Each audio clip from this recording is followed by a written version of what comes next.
Hello guys, ഇതാണ് നമ്മുടെ ഇന്നത്തെ താരം. ഒരു മുട്ടയും പിന്നെ ഒരു ഉരുളക്കിഴങ്ങ് കൊടുക്കാണ്ടോ. അങ്ങനെയെങ്കിൽ ഒരു അടിപൊളി ഡിഷ് ഉണ്ടാക്കി എടുക്കാം കേട്ടോ. ചോറിൻ്റെ കൂടെ കറി ഒന്നും വേണ്ടത് മാത്രം മതി കഴിക്കാനേ. അപ്പോൾ അതിന് വേണ്ടിയിട്ട് നമ്മുടെ ഉരുളക്കിഴങ്ങൊക്കെ നല്ല കുഞ്ഞു കുഞ്ഞു സ്ലൈസായിട്ട് അരിഞ്ഞെടുക്കാം നമുക്ക്.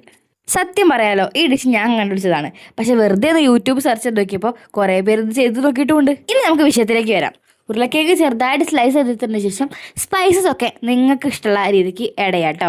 എനിക്കധികം എരിവ് ഇഷ്ടമല്ല, അതുകൊണ്ട് ഞാൻ മുളക് പൊടി കുറച്ച് മാത്രമേ ഇട്ടുള്ളൂ കേട്ടോ. മഞ്ഞൾപ്പൊടി കുറച്ച് അധികം ഇടാൻ കാരണം ഈ ഫ്രൈ ചെയ്ത് വരുമ്പോൾ നല്ല അടിപൊളി മഞ്ഞൾസ് നിൽക്കട്ടെ വെച്ചിട്ടാട്ടോ. പിന്നെ ഈ ഡിഷിൻ്റെ പേര് ഞാൻ പറഞ്ഞില്ലല്ലോ. ഈ ഡിഷിൻ്റെ പേരാണ് പൊട്ടാറ്റോ എഗ് ഫ്രൈ. കൈ നല്ല ക്ലീൻ ആക്കിയ ശേഷം ഈ സ്പൈസസ് എല്ലാം കൂടി ഈ പൊട്ടാറ്റോയിലേക്ക് നല്ലോണം മിക്സ് ചെയ്ത് കൊടുക്കാം. 5 മിനിറ്റ് പോലും വേണം കേട്ടോ ഇതൊന്ന് റെഡി ആയി കിട്ടാൻ വേണ്ടിയിട്ട്.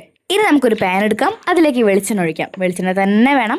ഇനി എണ്ണ ചൂടാണ് മുന്നേ തന്നെ നമുക്ക് ഉരുളക്കിഴങ്ങ് ഇതിലേക്ക് ആഡ് ചെയ്ത് കൊടുക്കാം, അല്ലെങ്കിൽ മേലേക്കൊക്കെ എണ്ണ തെറിക്കും കേട്ടോ. ഇനി ഇത് ഹാഫ് കുക്ക് ആവണ വരെ വെയിറ്റ് ചെയ്തിട്ട് ഹാഫ് കുക്കായിട്ട് നമുക്ക് ഇതിലേക്ക് മുട്ട പൊട്ടിച്ച് വയ്ക്കാം. പ്രത്യേകം ശ്രദ്ധിക്കണം, തീ കൂട്ടി വയ്ക്കരുത്. തീ കൂട്ടിയാൽ മുട്ടയൊക്കെ കരിഞ്ഞു പോകും. ഇനി ഈ ഉരുളക്കിഴങ്ങിലേക്ക് ഈ മുട്ട നല്ലോണം മിക്സ് ചെയ്ത് ആഡ് ചെയ്ത് കൊടുക്കും. ക്യാമറയുടെ ദിശ മാറിയതാണ് നിങ്ങളിപ്പോൾ കാണുന്നത്. ഒടുക്കത്തെ ടേസ്റ്റ് ആണ്. ട്രൈ ചെയ്യാത്തവരൊക്കെ വേഗം പോയി ട്രൈ ചെയ്തോ. ഇനി ഇതേപോലത്തെ കുക്കിംഗ് വീഡിയോസ് വേണമെന്നുണ്ടെങ്കിൽ നിങ്ങൾ കമന്റ് ചെയ്യണം കേട്ടോ എന്തായാലും. അങ്ങനെ നമ്മുടെ പൊട്ടറ്റോ എഗ് ഫ്രൈ ഇവിടെ റെഡി ആയിട്ടുണ്ട്. നമുക്ക് പ്ലേറ്റിലേക്ക് മാറ്റാം.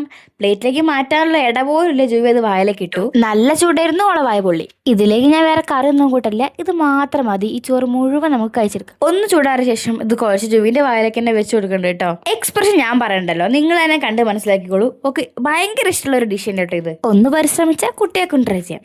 അപ്പോൾ ശരി, ബൈ ബൈ.